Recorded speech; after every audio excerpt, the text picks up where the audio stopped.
Well, good morning, everyone. I'm going to start my presentation right now. My name's David, and I'm here to talk about the fundamentals of resource management with the ironic title of Resource Management. I've got Excel and half a day a week. Thank you very much. What else do I need to know?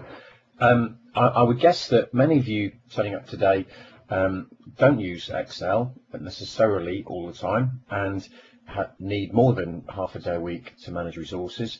So it won't come as a surprise to you that that title perhaps is quite ironic, and that I'm really going to go into a lot more about resource management than you can do in half a day a week with Excel. Okay, right, just a bit of background about me. Sorry about the photo, but I thought it'd be a little bit more personal if you could see what the guy looked like, the chap that's presenting, that is. I'm the Professional Services Director at CPS. I've been involved in portfolio, program and project management solutions for organisations for many years now. And in much of the business I do, people ask me about, well, we have this issue around managing our resources. We do projects, we do programs, we have business as usual activity. What's the best way to get on top of all this? Because it really isn't about creating a reporting infrastructure that I can see information through. It's not a case of creating a model that's disconnected and unconnected from real life.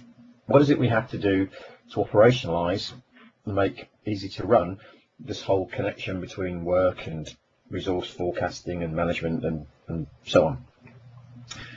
So a little bit of background about CPS. Those of you that have heard the joke before, we're not the Crown Prosecution Service. We're a business that's involved in portfolio, program and project management. And that extends into being able to provide resource management solutions, of course. We consult, we provide people into positions, we can train in tools, we can provide on-site assistance to run projects and programs, and of course we can provide technology to make that work. We can work with any technology that you choose to use, but the putty we use and that we'd like to use is the Microsoft toolset based on SharePoint, using the Enterprise Project Management solution and Microsoft Project as the planning engine. Okay, well, so what am I going to go through today? I'll firstly offer you a simple definition of what resource management is and talk about some constraints as to why that might not be quite so simple. Offer you some answers, so, well, certainly not the answer, but some answers to solve any problems with. Talk about how on earth we get any changes off the ground, and conclude what has all this meant. Okay, so what is resource management? I just went to Wikipedia and pulled out this quote. In organisational studies, resource management is the efficient and effective deployment of an organisation's resources when they're needed. So you can look this up, and there's a simple definition. For some people, it's quite a simplistic thing. For other people, they see richness in it, and it's a lot more complex. And I think resource management is, as probably you guys agree, is quite a complex process. It's intertwined with the ability to plan, it's intertwined with the ability to manage people, and intertwined with the ability to prioritise and connect slightly disconnected the things that we do. Organisational context then, we can't manage resources in a vacuum. We have a stable or unstable business environment that throws us challenges every day.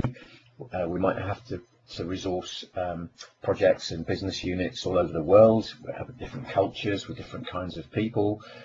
We might have a developing vision which is changing the business, so the environment we're working in might well be changing. We might have various different technology requirements for the organisation and technology platforms with which we can do our business. And we might have an issue of organisational scale with respect to having layers of management and difficulties actually communicating and balancing and moving people around. So we need to understand the organisational context before we can talk about how easy or simple it is to manage resource. And many of you, like I did, perhaps went to a university where they talked about different organisational structures. So apologies for the fundamental nature of this next slide, but I think it's important to revisit it. In that organisations we work with, there's a caricature here of how they may be broken down. There are those organisations that are predominantly line focused. So the business, their business is done in lines. So there are functional heads that organise, deliver and resource manage within those functional lines without need necessarily to step outside those lines to actually do much business. This is a very nice structure to enable us to manage resource, because the masters of the work and the masters of the people are in the same place. The only issue is if projects need to be run across those lines, it can end up being a little bit difficult to coordinate. We might see elements of baton passing and miscommunication, and to align different the same priorities across different organisation units isn't necessarily all that straightforward. So a diametrically opposed way of looking at things is to focus on the product or even project or program focused organisation, which decomposes its business around those products or programs and makes little teams, or maybe big teams, which comprise of resources that can do the work of that product, so that we can combine the master of the resource and the master of the work in one place, so that within those product areas we can manage effectively. The drawback, of course, is that if we have an overload of people in one area, how do we communicate and make available that overload to an area which has an underload? So how do we smooth out, how do we share resources when we don't really have the framework within which to do it? So first model, great to manage resource, not necessarily to coordinate. Second model, great to coordinate, not necessarily so great to share resource. I guess the compromise between these two structures was that organisations tend to form themselves into a partial or a full matrix, where they pull together the lines to worry about the resource management, career development, all that kind of stuff, and project teams or product teams to actually create a little virtual or partially not virtual team to deliver and coordinate across those different functions to deliver the business or projects that are required. Naturally, it sounds the best of both worlds, in that we can pull the work together and get allocation of resource perhaps, but it's not that straightforward to make work, and we have to be very collaborative as a group, and we need to have clear priorities set so that when different line managers are discussing requirements from different projects, they know how to balance that not only across the projects but with the work they have to do as well. So how our organisation is set, and the organisation structure we work within is going to decide how easy or simple it is to manage resource. Okay, so we've just discussed some organisational constraints. What other challenges might we have if we're trying to manage resource most effectively? I'm going to come on to these each in one. The ability to understand and manage our skill and our capabilities, the ability to manage availability of those people and their absence and so on, the ability to prioritise and actually plan effectively so we can express the demand for resource in a common and consistent way, the ability to progress and deal with issues such that we can keep our resource plans and our resource picture up to date and cope with problems that crop up at the last minute. So we'll go into each of these areas right now. So in terms of managing our skill pool, do organisations really have a place to go where they've defined all of the competencies that they need to use on projects and programs and business as usual? I know some organisations have good HR systems, and I'm working with a particular organisation right now which integrates its HR and resource definitions with its ability to plan. But not all organisations can define what competencies they need and what competencies they actually have, and furthermore don't keep up to date or don't even express initially who has which competencies to what level, which is a bit of a problem really. Moreover, it's not just about which competencies we have and who has them. This is temporal as well. So, do we have enough of the right competencies now? What's coming down the pipe which is going to cause a change to the need in the competencies that we have, and what eventually do we need to have in place to realise our vision? And of course there'll be short-term gaps and things to deal with. How on earth do we go about filling those things? So step one, can we get our competencies and our skills well defined and understood? If we have, can we then maybe manage our availability? Because if we don't know who's available to do work, we can't assign them. So availability of all people, I guess, is limited. We might need to model that in terms of planning somebody at 80% of their utilisation. We might devise a calendar to express what working patterns they have.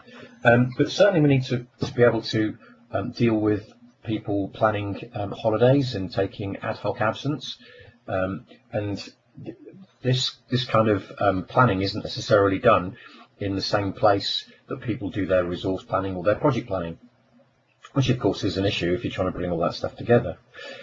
Likewise, how do we plan training, professional development activity so that it can decrement our availability to do business as usual work or even project work?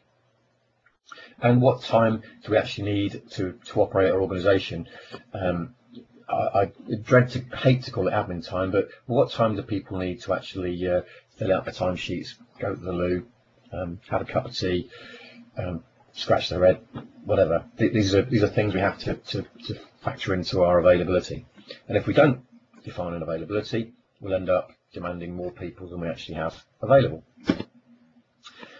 In my little organisation, we never have enough resource available when asked for it at short notice. So what do we do about that? I guess the two options are, if your organisation does demand that you're reactive, you either carry extra capacity to have people on a bench or close to a bench that you can put onto assignments or get to do jobs that need doing, or effectively you plan better and try and manage your pipeline better. In our little business, we have to try our best to plan better. We can't afford to carry a large bench, but other people take on that strategy as an alternative. Okay, so what else is going to get in our way? Can we prioritise? I guess as organisations, we have lots of opportunities to spend resource. I guess folks will personally develop themselves. They'll have to carry out their business as usual, and there might be projects that are attractive and interesting to get sucked into. An organisation has to realise that prioritisation is very important, and if it's not done formally, it will be done informally, and the right choices might not be made. So how do we approach prioritisation? Do we do it locally or globally?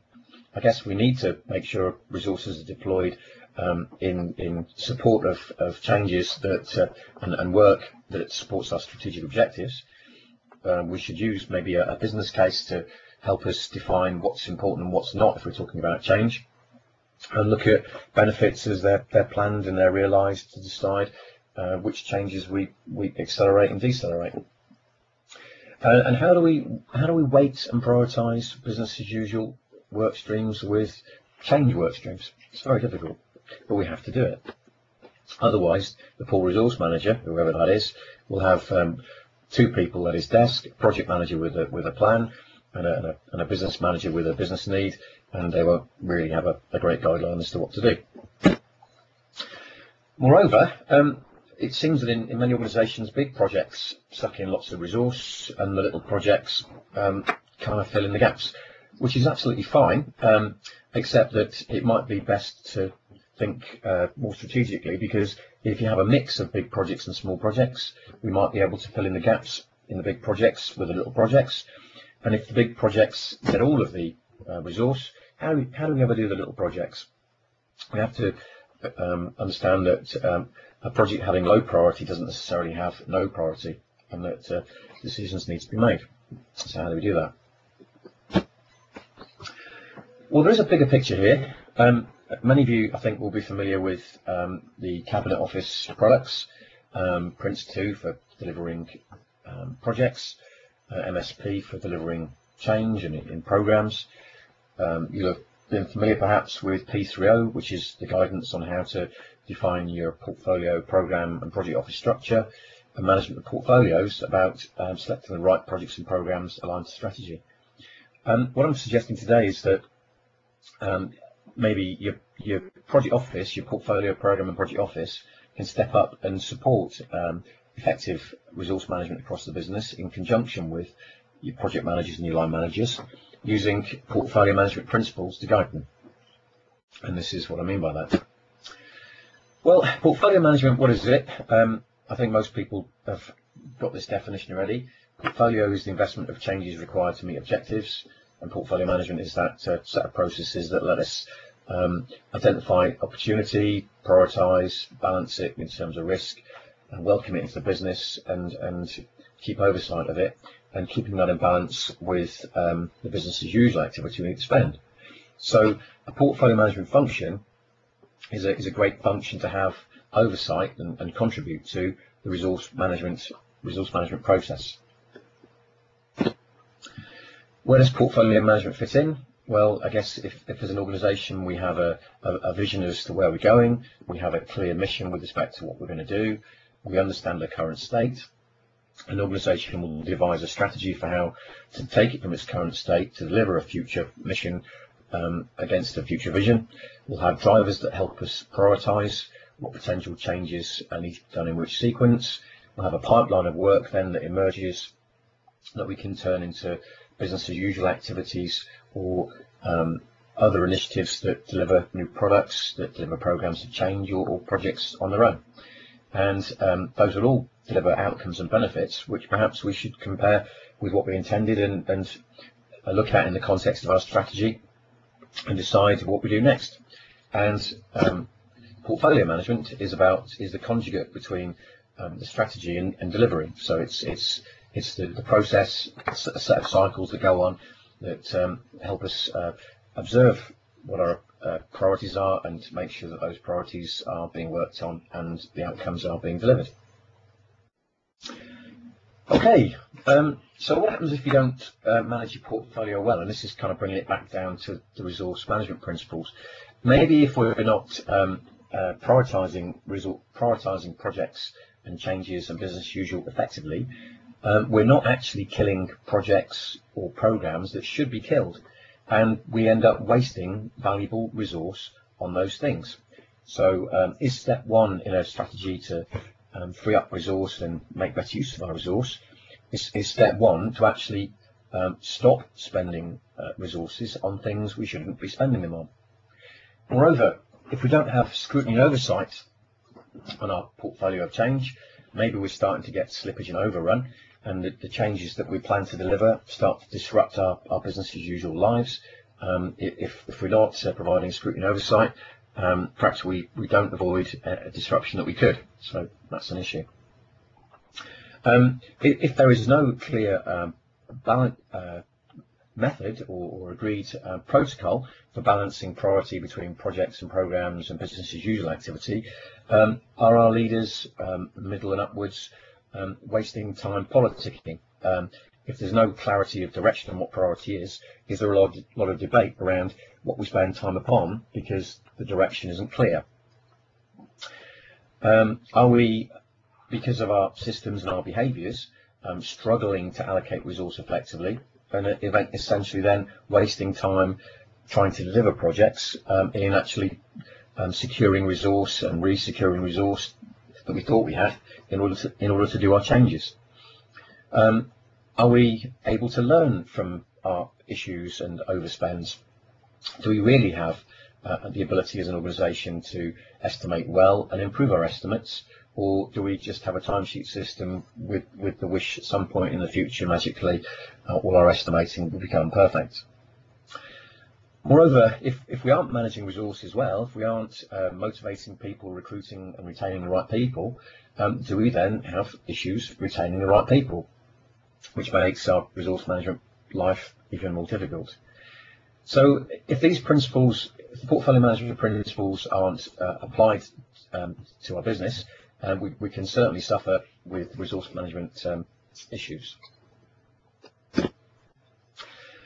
Okay, so how might I go about allocating resource between business as usual activity and change?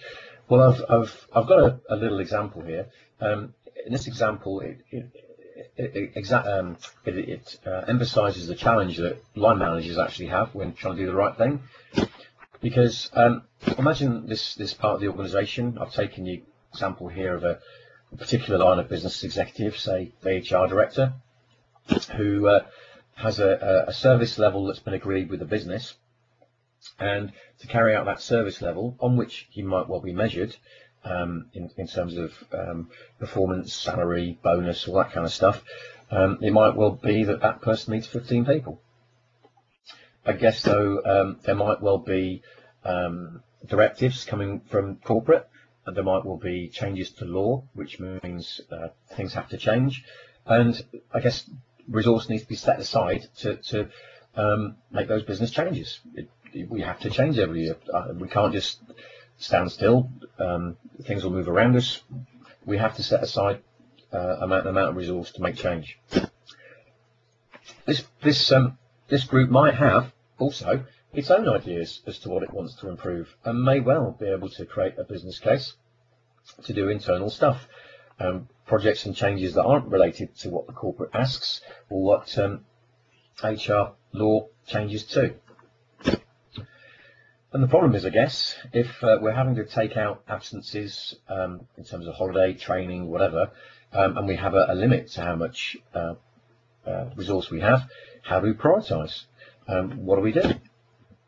Do we cut back our service level and say no to that part of the bonus? Do we say no to the corporate change? And if we're trying to climb a greasy pole, we won't do ourselves any favours there. Do we do less internal projects and alienate our staff who want to make significant improvements to make their life easier, or abolish holiday? It's not easy, is it? So how do we prioritise between all those things? Another issue that we face, I guess, just dumbing it down a little bit more, if we don't have a formal portfolio management approach, do we at least have some kind of front door through which work can come, so we can understand it and plan it and allocate it? We might have many front doors, I guess, around the organisation, depending on where work has to come into. But do we have in each of those front door areas some kind of process which says we'll look at ideas that you have, we'll put together on a periodic basis the budgets that we can serve those requirements with, we'll plan the headcount perhaps associated with that budget. As projects become a little bit close to coming into being, maybe we start to plan in terms of the generic skill sets that we might need to do those projects or even those business as usual work elements with. And as we start getting closer to execution, we perhaps then start to worry about people.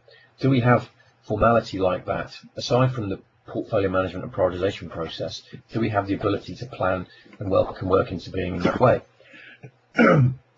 How good are we at estimating effort and likelihood of things happening, and what provision in our estimating do you make for risk?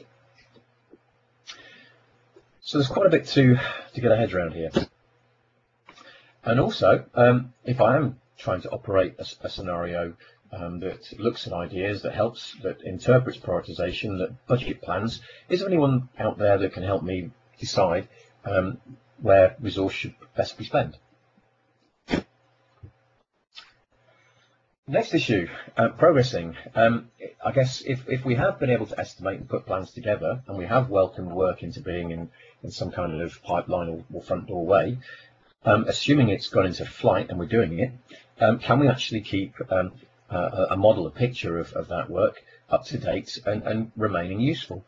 I guess if we're allocating people to competing projects, then if something slips and there's a delay, there might well be an overload, a consequence of that slip happening, in that if Johnny's assigned to my project this week and I slip into next week, what was he meant to start next week? Moreover, if I have a dependent project, if there's a piece of work dependent on what I do, and that work slips, I guess if that's for another project where Mary's required, Mary won't be able to do her job until I've done my piece. So there'll be a knock-on effect that perhaps is very difficult to see, and that my slippage next week will cause somebody not to be able to do their job the week after. Moreover, if we are trying to understand where we are and plan our remaining work, how are we keeping track as to who's spending what on which project? Many folks are interested in understanding what's been spent on their project from a performance perspective, as in, am I over or underspending? I like to know who's been spending time on my projects so that I can actually make sure that the progress is happening. So I guess we need to understand who spent what time on which project and maybe which task so that we can remain in control. And if issues do arise, how agile as a planning organisation are we in implementing the consequences of adverse events, or even accommodating the simplest and most easy change request? Well, a lot of problems. So back to the initial title, I guess. And for those of you wondering, that's Mars and Venus there. Why should we just not let people use their wits and get on with spreadsheets? Well, I guess for two main reasons. We've got two things going on here. We've got projects that have logic in them, that are full of risk and uncertainty, and are innately therefore unstable. And we have line managers and people who want to know what they're working on one day to the next, and they need stability. So we've got a real issue here. Can we keep on top of an unstable situation and communicate effectively well to people that need that stability? I don't think so with spreadsheets. And this is, or even any other kind of request and supply, or any other disconnected planning and resource allocation scenario. And this is why. So here's a little scenario I'm going to run through. Watch this carefully because it does illustrate my points quite importantly. So if we have somebody that owns a project, a plan, a work package, whatever, we've got a scenario here where the project manager has planned some work. There's a sequence of activity going on there, and we're imagining here they have an IT task, say, in the middle of their plan. And there's communication going on, I would hope, between the project manager and the person that runs that resource team, such that they can agree that the IT task can be done in the ongoing schedule of other work that that particular function head has. So everything's agreed, everything's tickety-boo. Problem is, let's take a scenario where another IT task comes along, something urgent pops up. Is that task more important than the project task? Who knows? But I guess if there's somebody standing on the line manager, they may well prioritise it based on how much pressure and pain has been exerted upon them. So they may well either formally or just let it happen. They'll formally perhaps move that IT task out of the way, or just do the urgent thing. And that's not quite so bad so far, because if everyone's talking and we're all good mates and so on, that's not a problem. The plan owner can be talked to, and they can move their schedule, and let's pretend that there's no issue caused by that for now, and we can all get on with it and carry on our planning and not upset our project stakeholders. But what if that project drives another project? So that project manager, because of that slippage, has now got to go and negotiate a change with the plan owner of the subsequent plan, who then perhaps needs to agree with their stakeholders a slippage, who then perhaps needs to go and talk to the line manager about moving that resource allocation around. The allocation movement might come too late for the line manager to actually get this person to do anything in that slot that's now being caused by this slippage. So we might have a resource utilization issue occur because of the consequences of something moving and this transmission only happening at the last minute. So to do this manually is, in this little scenario, I've just shown an agreement of a task, the introduction of an instability, something that's urgent, the slippage of that relying on two people communicating, and in another scenario where we've had a cross-project dependency kick in, which has caused another slippage, another communication, a whole bunch of things to cascade along, and at the end of it, we've got our resource utilization has taken a hit. And this is only a simple microcosm. We haven't even talked about all the other activities that perhaps are being done by other line managers who may or may not be able to satisfy these requirements. So to work separately, we might not be aware of it. To work separately with different systems, disconnected, is probably causing us a whole world of pain that we just don't know about, or perhaps a whole world of pain that we do exactly know about. Okay, so conclusion then. So bearing in mind the organisational context, bearing in mind the issues I've gone through, and imagining and going with that scenario I've just painted a second ago, this resource management stuff is not simple. So what have we got to deal with? We looked at the major stakeholders involved here. We have senior managers, portfolio managers, we have line managers who run teams, we have people that do work, and project and program managers trying to run change through this. I guess it's essential that, that our organisational leaders make sure that the organisation structure is right for us. So it's right for the business, of course, but has the need to manage resources taken into account. They need to be responsible that the pipeline of work that's coming along, the new business items or the projects and programs, that's clear and is coming towards us in a controlled way and is clearly prioritised. And they need to create the environment in which we can operate and behave ourselves correctly. I guess as line managers, their responsibility is to maintain a competency map. Who have they got? What skills do they have? And where are those skills going? Are we transforming skills to meet our vision? For the line managers, maintaining the correct level of availability that's going to be able to service our current, immediate and longer term requirements. Are they effectively balancing priority between all of the work items that there are in the same way that everyone else is? And are they making sure that the actuals they're recording are correct and therefore proving that they're in control? Our projects and program managers comfortable that their work is in a pipeline, so it's been the business is welcoming it in. Are the plans correctly structured to be able to allocate and plan resource demands with? Are they getting a resource allocation in some shape or form from line managers that they can do their business with? Are they keeping on top of their projects, so understanding the actuals of course, but keeping that remaining work that they demand will need from other people? Are they keeping that work into the future so that the future workload is crystal clear? Of course, we can't do work on a plan that's shown last week, but we can do it if it's shown in 2 weeks' time, maybe.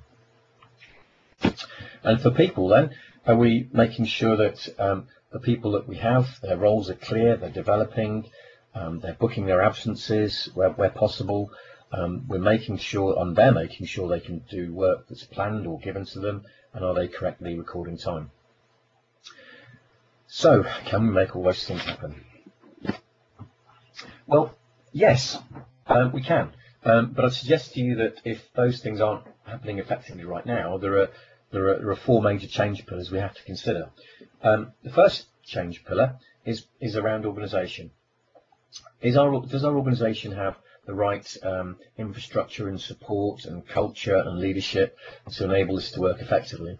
And I position to you that the operation of that it has to be a good collaboration between line managers, people that own and develop resource, plan owners, those that demand it, whether they're business workstream operators or change owners like project managers, and some kind of portfolio office which is connecting strategy to delivery, has oversight of what the priorities are and what they're changing to, and can provide scrutiny and oversight as to how things are being delivered and operated. So, assuming that we are looking to rely on an extended project support function to do this, we find that quite often that organisations have evolved and developed project support functions locally. In this little example, we see that maybe the CFO has a program office for big programs where they're doing some business assurance and keeping an eye on major project costs. The CIO has a set of processes. There are a couple of line of business executives with local PMOs. If we have this capability spread out through the business, it isn't necessarily led and coordinated. So how on earth can we maybe get all these folks to support us with portfolio and resource management? Well, if we were to start from scratch, clearly we might look to rationalise all of those structures under some kind of portfolio, program and project support structure, not to be necessarily a central controlling point for project and program support, but certainly a hub off which maybe these other spoke project offices could be hung in a structured way. So if we rationalise these local project offices and gain efficiencies across them, can we use that resource perhaps to support portfolio resource management? So what might that look like? I guess I kind of mentioned it already to a degree, but in the better world, the responsibilities for the project manager or the plan owner are that they plan effectively, that they express what their resource need is, that they have a resource allocation discussion appropriately, that they report on their progress and report on the resource demands. They use common tools and processes so they can all talk the same language, and that they comply with whatever the guidelines are that the organisation with them has decided. On the other side there, we're making sure that line managers are looking forward to the service level they need to provide. They're budgeting to hire the right people.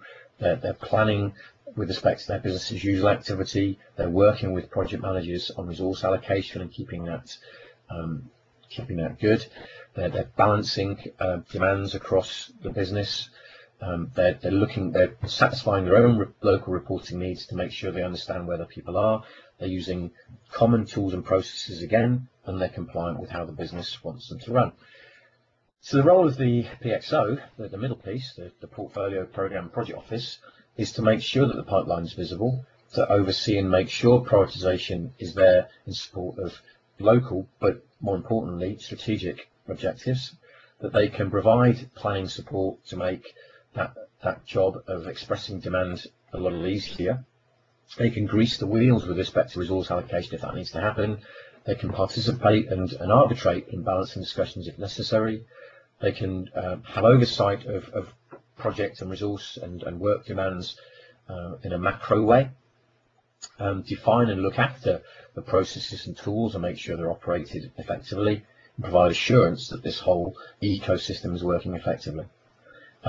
Governance and making sure that everyone's behaving themselves, I guess, typically fits outside of these roles, but certainly we need to look at it. Okay, more answers.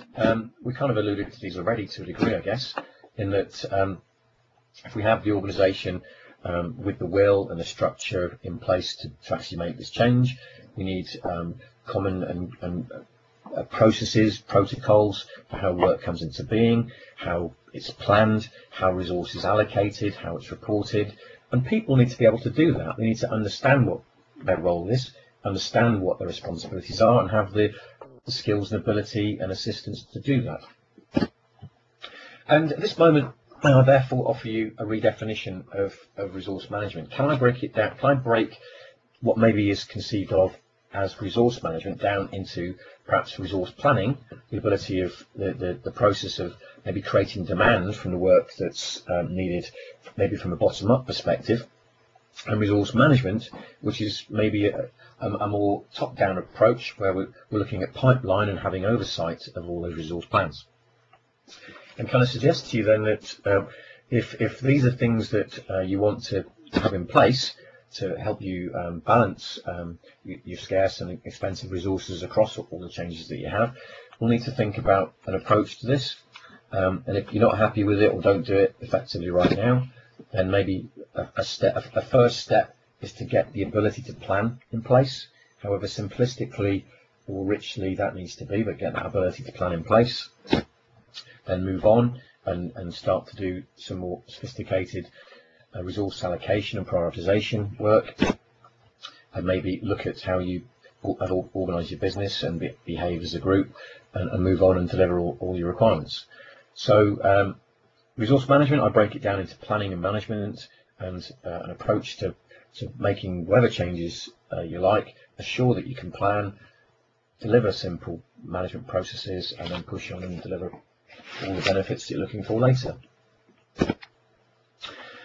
So then, the last pillar, perhaps in the answers, if we have our will and our organisation structure and our support in place, and we have a good protocol for how we plan, allocate, prioritise, and do all that stuff, and our people are able to carry out this process effectively, we need some technology maybe to make this easier. Certainly some technology to keep the data in, and certainly some tools to help us manipulate it, and of course tools to enable us to get insight across it.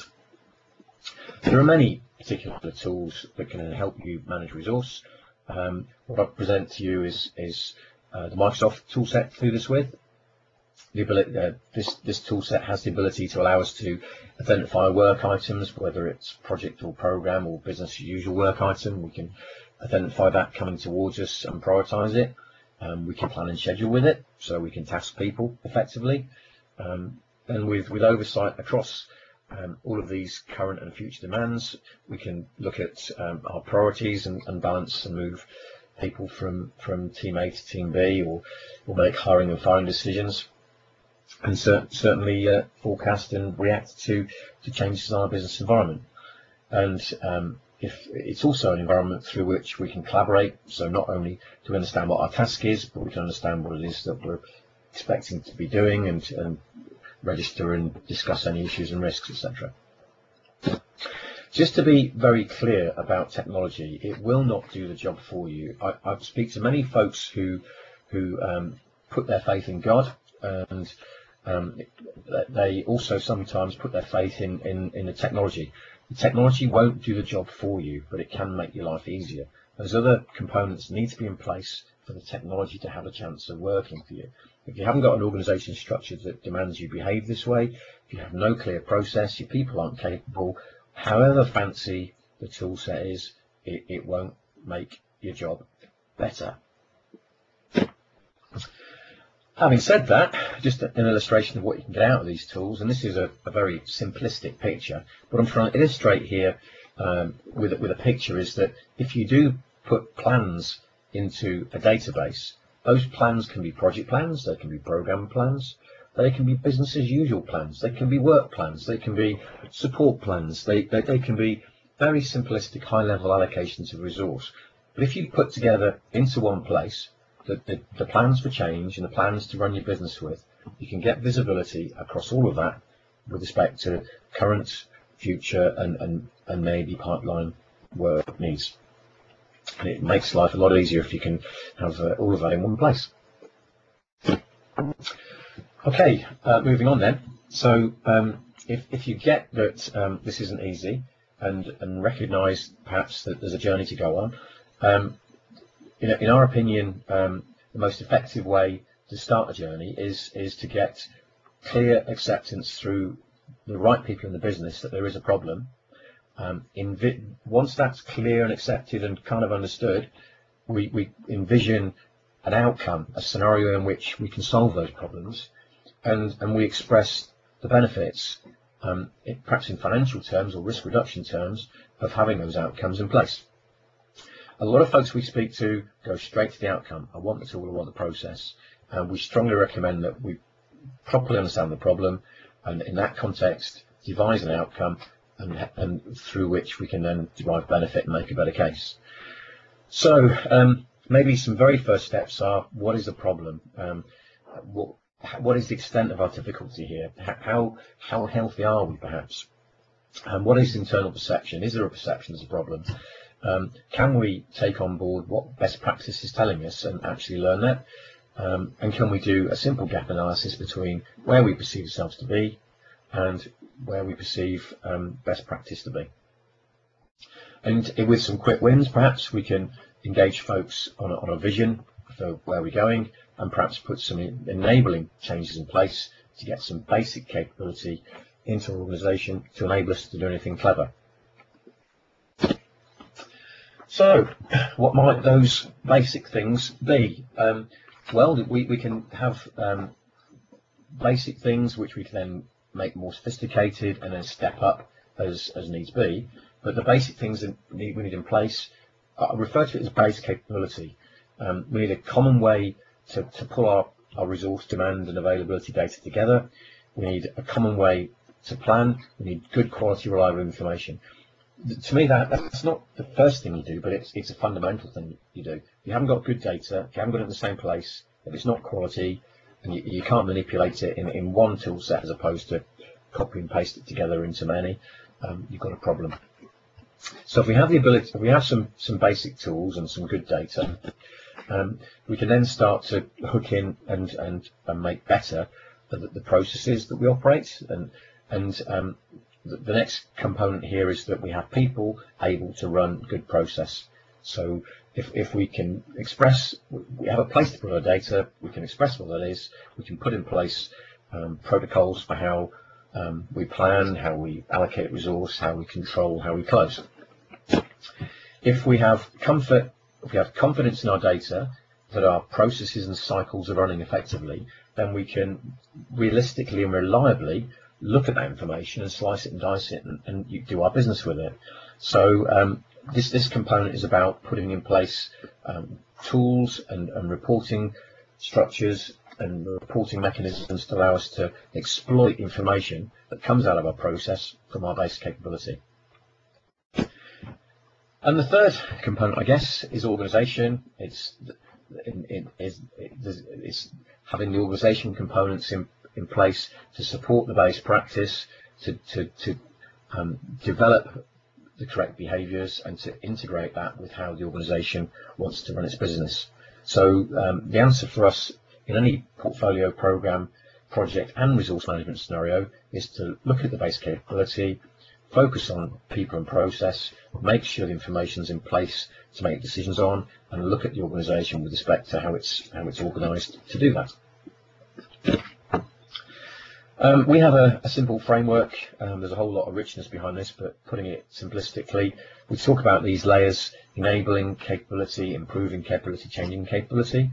So I won't go through these in detail, but you might, for example, wish as a first step to have common tools that people are able to use that gives you good data quality, that is driven by enough of the right people following common procedures, out of which you get simple reports that let you get simple insight across what you're doing, and that's supported by people that have a thought leading on what the tools and processes are, and making that initial link between strategy and delivery through a simple prioritization approach, and have the ability to hire and coach people to operate this, and so on.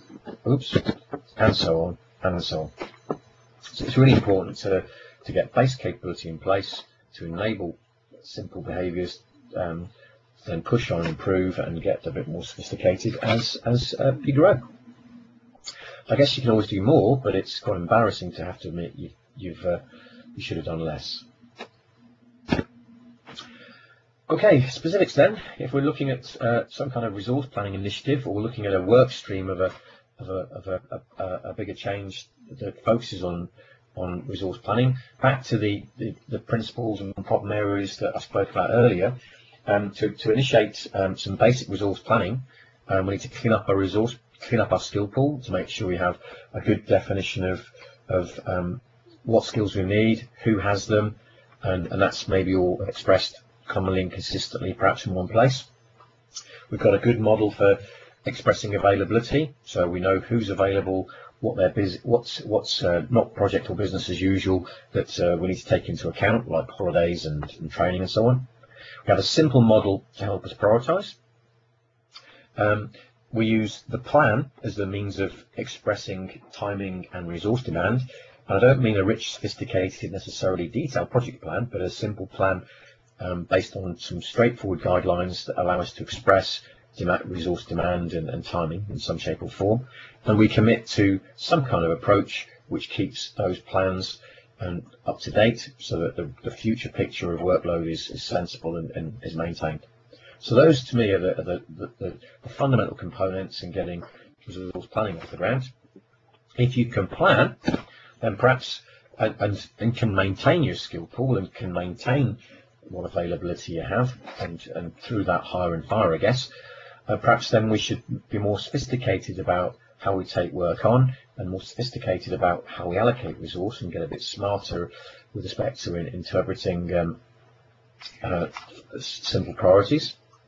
And then once we have that pipeline, once we have the allocation processes, maybe then push on and look at our needs for progressing, perhaps even get a bit more sophisticated with respect to time collection, maybe, if we want that kind of insight into how resources are being spent.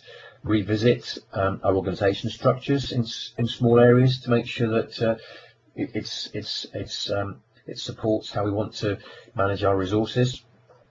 Stir in our strategic approach to forecasting and prioritisation, and so on and so forth. So over the course of, say, 18 months to 2 years, we can have gone from not being able to plan to having good plans in place, to having a simple, effective allocation and resource management process, to a richly integrated, sensible approach for our business. Okay, conclusions. That's an awful lot to conclude upon. But I think one of the first points was that organisation structure is a limiting or enabling factor in how we try to manage resource. If we have a line structure, perhaps we can manage more effectively the resource than if in a matrix structure. So we've got to recognise the organisation structure we're in before we start trying to do too much. I guess the way we welcome work into being will determine how easy or simple it is to operate any resource allocation processes downstream. If we try to fill the pot up too much, it will overflow. So if we make life difficult by taking on too much work, we might just not be able to effectively manage it. Prioritisation does not have to be a fight. We can create models and provide decision support to make prioritisation effective, such that everyone can understand it and coalesce around it and agree with it. We do need to balance projects and business as usual, but they can just be elements of the prioritisation process. But we certainly do need to be consistent with it, and we certainly can do it with the support and oversight of perhaps a portfolio office. We do need to, if we're going to express the need for resource, and connect that with some kind of timing, a plan is a great way to express that. Planning ideally needs to be common and consistent around some guidelines, and ideally all that information needs to be stored in a database, much like the EPM solution I mentioned earlier. The process of allocating resource and maintaining that allocation needs to be managed. You need to be focused and formal about it. If you're not focused and informal about it, the picture you have of who's working where and what they're working on and so on, it will decay very quickly. We need to make sure that we understand our capabilities, that the roles to support this process are clear, and the controls with respect to snapshotting agreement and reporting agreement versus current demand. That all needs to be nailed down. Implementation of better practice isn't an evolution, it needs to be looked at as a change program. And the simple first step of getting the ability to plan and to do simple resource planning will yield you the most benefits if you don't have anything like that right now. Like with every change project, but especially this one, we need to engage the right stakeholders at the right levels. This is related to portfolio management. It needs to come top down, ideally. It's very easy to get sucked into treating the symptoms, as in we haven't got any resource reports, or we don't have a planning tool, or I haven't got a model to do my budget with. You can treat the symptoms, but and that's absolutely necessary, of course, in certain circumstances, but we really need to deal with the underlying problem too. So that's pretty much it, folks, as the bunny would say. So what I think I've gone through is to position for you that organisation structure is very influences greatly with respect to how effective you can be with resource management. There are certain problems that typically need to be looked at, and in considering resource management solutions, a lot of folks only focus on certain of them. You need to be holistic about how you approach it and manage it as a change project. For those of you who want to know more about portfolio management, the APM has a special interest group around portfolio management. I've given you a link there, and there are blogs like mine up there quite a lot, so please do check it out, and you might find like-minded people up there, certainly. But really all that remains to say is thank you very much for listening. I hope this has been of interest. If you would like to talk to me about supporting you and bringing these messages and this approach to your business, I'd be more than happy to. My number's up there, as is my email address. If you want to check me out and make friends on LinkedIn, please do click away. And I fully expect to do a slightly richer, deeper dive into resource management in a couple of months' time. So if you'd like to be invited along to that, please let me know. If you have any questions, of course, email me after the show. But up on the top of the screen in the little grey panel, you should see a little feature there, if you want to ask questions now on electronically, which I can respond to. But if you'd like to ask away, I'm going to be online for 5 or 10 more minutes, so I'll be able to respond. But all that remains is thank you for attending, everyone. I hope it's useful, and I'll maybe see you again soon. Thanks a lot.